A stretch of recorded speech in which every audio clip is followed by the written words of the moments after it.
சாமி நான் போய் அப்படியே ஃபஸ்ட்டு கையை கழுவுறேன், அதுக்கப்புறம் நீ அப்படியே போய் கைசா கையை கழுவு, அப்படியே வண்டி எடுத்துகிட்டு ஓடிடுவோம்.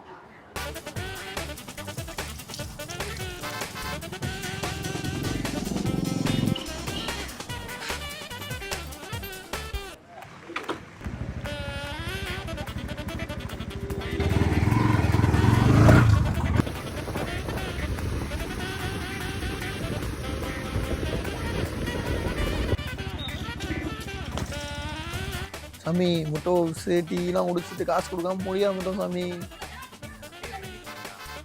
செய்யாத மரம் ஒன்று உய்ந்தது கீழே